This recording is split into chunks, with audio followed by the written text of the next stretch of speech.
नमस्कार दोस्तों, online education में आपका स्वागत है। मैं हूं आपके साथ में दिनेश महावर। आज बात करने वाले हैं महाराणा प्रताप के बारे में।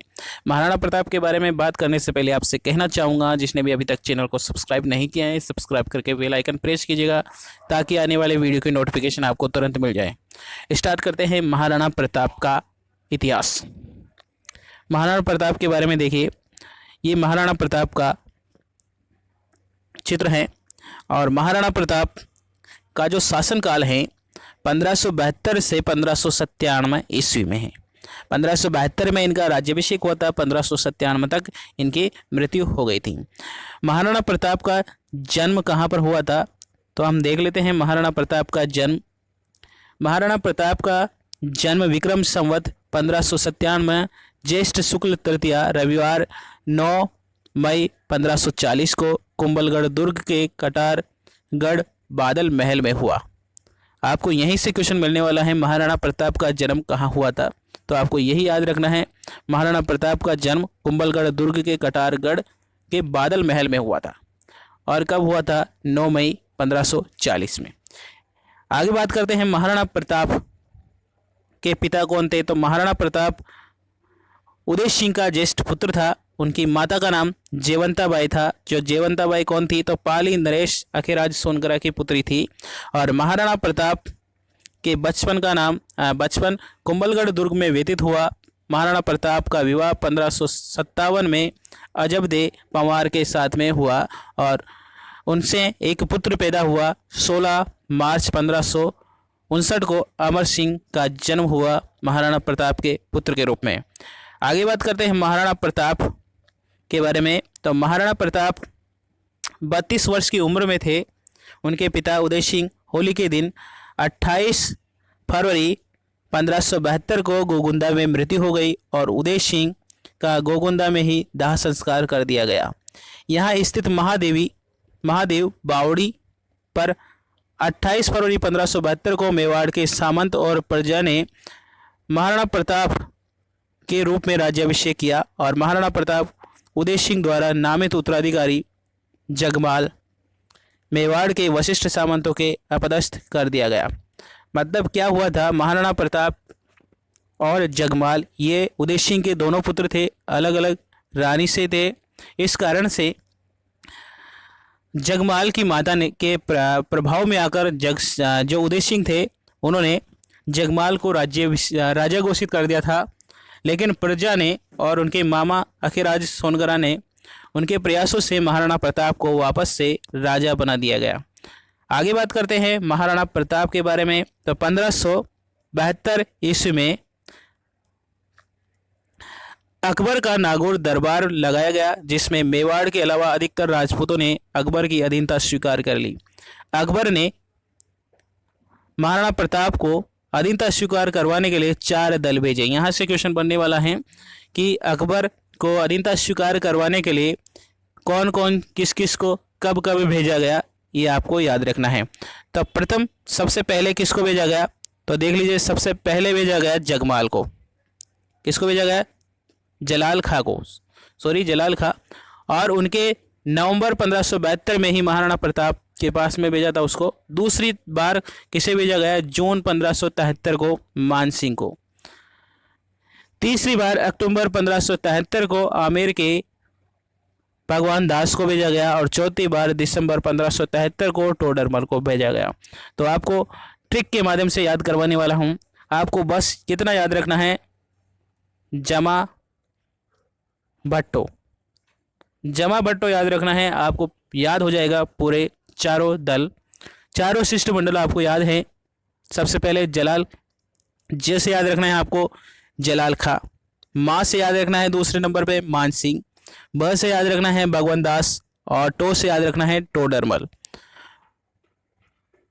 जलाल खां, मानसिंह, भगवत दास, टोडरमल, ये 4 सिस्टर महाराणा प्रताप के पास में भेजे थे अधीनता स्वीकार करवाने के लिए। लेकिन फिर भी महाराणा प्रताप ने उनकी अधीनता स्वीकार नहीं की। आगे क्या हुआ इसके बारे में जान लेते हैं। आगे देखते हैं।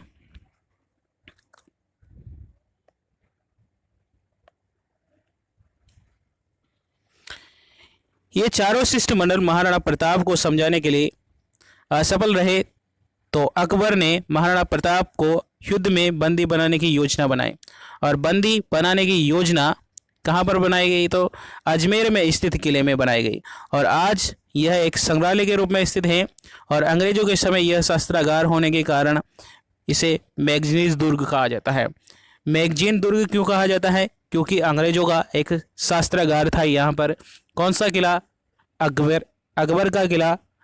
अकबर का किला, क्योंकि अकबर ने वहाँ पर बैठकर योजना बनाई थी। महाराणा प्रताप को बैठकर अकबर ने हल्दी घाटी की योजना रची थी इस गढ़ में रखकर। और अकबर का जो ये किला है वह कहाँ पर है? तो अजमेर में। यहाँ याद रखना है आपको विशेष बातें। शस्त्रागार होने के कारण मैगजीन दुर्ग कहा जाता है अकबर के किले को। आगे बात करते हैं। अकबर ने मान सिंह को इस युद्ध के मुख्य सेनापति बनाया गया, और मान सिंह की सहायता से आसफ खां की नियुक्त किया गया। आसफ खां को नियुक्त किया गया, और मान सिंह 3 अप्रैल 1576 को शाही सेना लेकर अजमेर को रवाना हुआ, और उसने पहला पड़ाव मांडलगढ़ में डाला। 2 माह तक वहां पर रहा, और उसके बाद आगे नाथ द्वारा से लड़े हुए खमनोर के मोलेल गांव में पड़ाव डाला, और उधर येसी शाही सेना का आगमन की सूचना महाराणा प्रताप को मिल गई। जब उन्होंने पड़ाव डाला तो इसकी सूचना महाराणा प्रताप को उनके गुप्तचरों के द्वारा दे दी गई। महाराणा प्रताप ने गोगुंदा और खमनोर की पहाड़ियों के मध्य हल्दी घाटी नामक तंग घाटी में अपना पड़ाव डाला, और इस घाटी में एक बार में एक आदमी प्रवेश कर सकता था। इसलिए सेना की कमी होते हुए भी महाराणा प्रताप ने के लिए मोर्चाबंदी करने में सर्वोत्तम स्थान था, और महाराणा प्रताप के पड़ाव से परिचित सैनिक आसानी से छिपकर आक्रमण कर सकते थे। यहीं मुगल सेना भटककर मेवाड़ के सैनिकों से टकराकर भूखे प्यासे मरकर जीवन गंवा देते थे। तो दोनों के बीच में बड़े घमासान युद्ध हुआ। कब हुआ? 18 जून 1576 को। इतिहास में इनकी डेट को 21 जून 1576 भी माना जाता है, लेकिन आपको याद रखना है यहाँ पर यह प्रमाणित डेट है 18 जून 1576 को। तो जब खमनोर और गोगुंदा में महाराणा प्रताप के सैनिकों ने पड़ाव डाला है, तो महाराणा प्रताप के सैनिक अच्छी तरीके से उस रास्तों से वाकिफ थे, अच्छी तरह से जानते थे रास्ता किस तरह से जाएगा, कहाँ पर निकलेगा। लेकिन महाराणा प्रताप की इस सेना का सामना अकबर के सैनिक नहीं कर पा रहे थे, क्योंकि उनको वहाँ का रास्ता पता नहीं था। उनकी तंग गलियों में, उन तंग घाटियों में उनको रास्ता गुम हो जाने के कारण अच्छी तरीके से महाराणा प्रताप की सेना का सामना नहीं कर पा रहे थे। इसलिए वह वहाँ पर भटक कर ही अपनी जान गंवा देते थे, भूखे प्यासे रहकर भी। प्रातःकाल आमना सामना हुआ दोनों सेनाओं का, और यह इतिहास में हल्दी घाटी के नाम से जाना जाता है ये युद्ध। राजपूतों ने मुगलों पर पहला वार इतना आक्रामक किया कि मुगल सैनिकों के चारों ओर जान बचाकर भागे। प्रथम चरण में हाकिम का सूरी का नेतृत्व सफल रहा, और मुगल इतिहास बदायूं ने जो कि मुगल सेना के साथ था, वह स्वयं बदायूं ने स्वयं उनका आंखों देखा हाल अपने ग्रंथों में किया। मुगलों की आरक्षित फौज के प्रभारी मेहतर खां ने एक झूठी अफवाह फैला दी कि बादशाह स्वयं शाही सेना लेकर आ रहे हैं। यहीं पर बहुत ही विश्वासघात होता है। अकबर की सेना ने विश्वासघात किया महाराणा प्रताप के साथ में, क्योंकि अकबर स्वयं युद्ध में आ रहे हैं एक विशाल सेना लेकर। ऐसा मेहतर खां ने जब झूठी अफवाह फैलाई तो महाराणा प्रताप की सेना में भय उत्पन्न हो गया, और मेहतर खां जो अकबर थे, अकबर के सेनापति मान सिंह थे, उनकी सेना में जोश भर आया। इस कारण से इस युद्ध का जो पासा था बिल्कुल पलट सा गया था। आगे बात करते हैं क्या हुआ कि झूठी अफवाह फैला दी मेहतर खां ने कि बादशाह स्वयं सेना लेकर आ रहे हैं। तो अकबर के सहयोग की बात सुनकर मुगल सेना को हिम्मत बंधी और पुनः युद्ध में तत्पर होकर आगे बढ़े। राजपूत भी पहले मोर्चे में सफलता के बाद में बनास के किनारे मैदान पर रक्त तलाई, जिसे कहते हैं इतिहास में आ जमे, और इस युद्ध में महाराणा प्रताप से पूर्णा और राम प्रसाद हाथी और मुगलों की ओर से गजमुक्ता हाथी के मध्य युद्ध हुआ और राम प्रसाद हाथी के महावत मारे जाने के कारण महाराणा जो राम प्रसाद हाथी था उनकी मुगल सेना के साथ हाथ हुई। राम प्रसाद हाथी अकबर के लिए बड़े महत्वपूर्ण था। उनका नाम अकबर ने पीर प्रसाद कर दिया था। जब युद्ध बाद में हुआ तो युद्ध के बाद में अकबर ने उस युद्ध जो राम प्रसाद हाथी था बहुत ही महत्वपूर्ण था उसका नाम। तो यह इतिहास में पूछा गया है, क्वेश्चन आया हुआ है यहाँ से।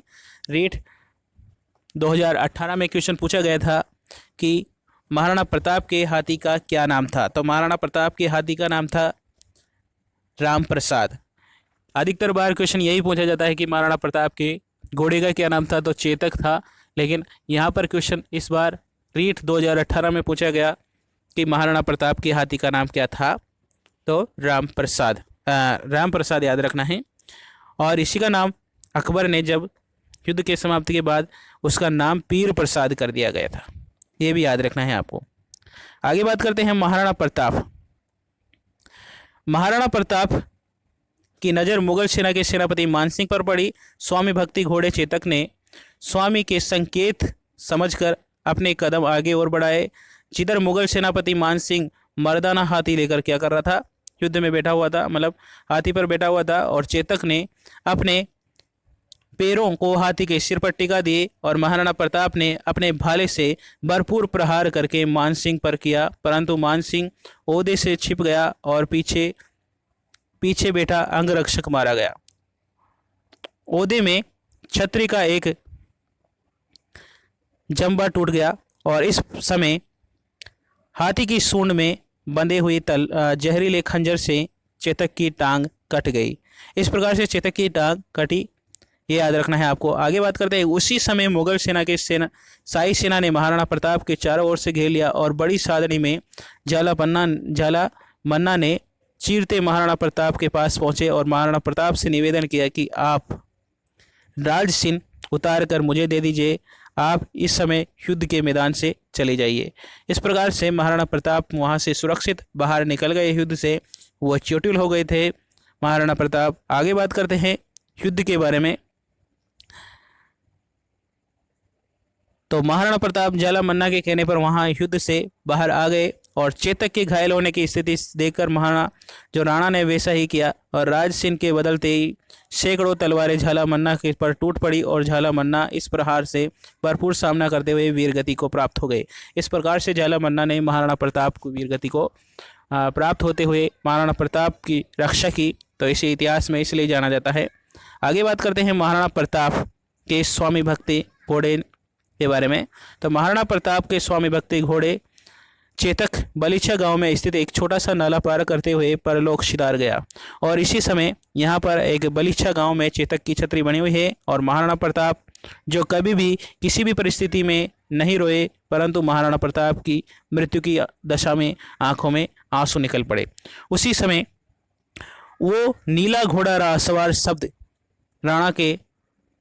राणा ने सुने और प्रताप ने सिर उठाकर देखा तो सामने उसके भाई शक्ति सिंह को पाया और शक्ति सिंह ने अपनी करनी पर लज्जित होकर बड़े भाई के चरणों में गिरकर क्षमा याचना की।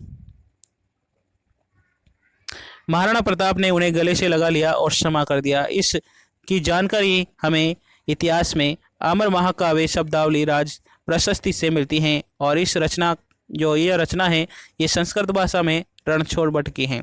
तो अमर महाकाव्य वंशावली ग्रंथ और राज प्रशस्ति से जो रचना ये बात मिली है ये किस की है, तो रणछोड़ भट्ट की है और किस भाषा में है, तो संस्कृत भाषा में आपको याद रखना है। नेक्स्ट बात करते हैं। कुछ इतिहासकारों ने इन्हें परिणितमयी और अनिर्णायित युद्ध की संज्ञा दी और परिणाम स्वरूप समीक्षा निम्नलिखित आधार है, देख लीजिए। महाराणा प्रताप हाथी पर मानसिंह पर आक्रमण प्रहार करते हैं, पीछे बैठे अंगरक्षक की मृत्यु हो जाती है। चेतक के जो पैर हैं हाथी के, जो गजमुख हाथी हैं उनके सिर पर है और महाराणा प्रताप किस प्रकार से प्रहार कर रहे हैं मानसिंह पर, देखने पर हमें पता चलता है। इस प्रकार से दृश्य था हल्दी घाटी का, बहुत ही भयानक था। उस युद्ध में इतिहासकारों ने अनिर्णायक युद्ध बताया है इस युद्ध को।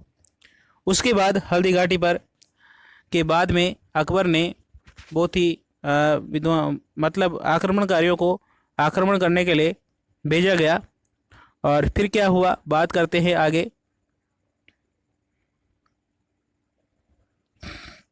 महाराणा प्रताप को कोलियारी अमर पर्वत के निकट आवरगढ़ में अपनी अस्थायी राजधानी स्थापित कर दी थी और एक विजेता सिद्ध करना था। 1580 में अकबर ने अब्दुल रहीम खान को महाराणा प्रताप के विरुद्ध युद्ध करने के भेजा और अब्दुल रहीम खान के साथ में उसका पूरा परिवार आया था। उसने शेरपुर में छोड़ा अपने परिवार को और परिवार को छोड़कर वो युद्ध पर निकल पड़ा था। लेकिन पीछे से अकबर के पुत्र महाराणा प्रताप के पुत्र अमर सिंह ने इस मौके का फ़ायदा उठाया और अब्दुल रहीम खान के परिवार पर आक्रमण कर दिया। पूरे शेरगढ़ में आक्रमण कर दिया, शेरपुर में, और अब्दुल रहीम खान के परिवार को बंदी बना लिया। और बंदी बनाने के बाद में जब वो अपने अब्दुल रहीम खान के परिवार को लेकर महाराणा प्रताप के समक्ष उपस्थित हुए तो महाराणा प्रताप उनसे नाराज़ हो गए और नाराज़ होकर उन्हें अपने परिवार समेत पूरा छोड़कर आने को कहा। इस प्रकार से उन्होंने कहा कि हम राजपूत हैं और इस प्रकार से परिवार को उठाना हमारे शान के खिलाफ है। इस प्रकार से उन्होंने अब्दुल रहीम खान के परिवार को सम्मानपूर्वक वापस छोड़ दिया और छोड़कर आने को कहा था। और इस प्रकार से छोड़कर आ गए। कोमलगढ़ से 50 किलोमीटर दूर मेवाड़ अजमेर मेरवाड़ा के सीमावर्ती क्षेत्र हैं और वहाँ पर मुख्य खाना था। और महाराणा प्रताप ने अमर सिंह के साथ में दावा बोल दिया और दिवेर को संपूर्ण घाटी पर महाराणा प्रताप ने अधिकार कर लिया। इस प्रकार से दिवेर का युद्ध हुआ और मुगल सम्राट अकबर ने 5 दिसंबर 1584 को आमेर के भारमल के छोटे पुत्र जगन्नाथ कछवा को महाराणा प्रताप के विरुद्ध भेजा। जगन्नाथ कछवा को भी सफलता नहीं मिली, अपितु उसकी भी मांडलगढ़ में मृत्यु हो गई, जहां पर महाराणा प्रताप ने बदला लेने के लिए अमर सिंह आमेर के क्षेत्र पर आक्रमण करके मालपुरा को लूटा और झालरा तालाब के निकट शिव मंदिर को नीलकंठ महादेव का निर्माण करवाया। इस प्रकार इस विजय के पश्चात महाराणा प्रताप ने 1585 में लगभग मेवाड़ के पश्चिम दक्षिण भाग में 56 के नाम से प्रसिद्ध हुआ और ये लूणा चावड़िया को पराजित करके चावंड पर अपनी आपातकालीन राजधानी बनाए। क्वेश्चन आ जाए, महाराणा प्रताप की आपातकालीन राजधानी किसे माना जाता है? चावंड को माना जाता है। और चावंड 1585 में से अगले 28 वर्षों तक मेवाड़ की राजधानी रही है। यहीं पर महाराणा प्रताप ने चामुंडा माता मंदिर का निर्माण कराया और 1597 में धनुषा की प्रचंडा चढ़ाते समय महाराणा प्रताप को चोट लग गई। इस कारण से 19 जनवरी 1597 को उनकी चावंड में मृत्यु हो गई और चावंड से 11 मील बारडोली के निकट बहने वाले नाले के तट महाराणा प्रताप का दाह संस्कार किया गया। और खेजड़ बांध के किनारे 8 खंभों की छतरी भी स्थित है। इस प्रकार से महाराणा प्रताप के इतिहास का समाप्त होता है। वीडियो अच्छा लगा है तो लाइक और शेयर कर दीजिएगा। चैनल अभी तक सब्सक्राइब नहीं किया है, सब्सक्राइब करके बेल आइकन प्रेस कीजिएगा ताकि आने वाले वीडियो की नोटिफिकेशन आपको तुरंत मिल जाए।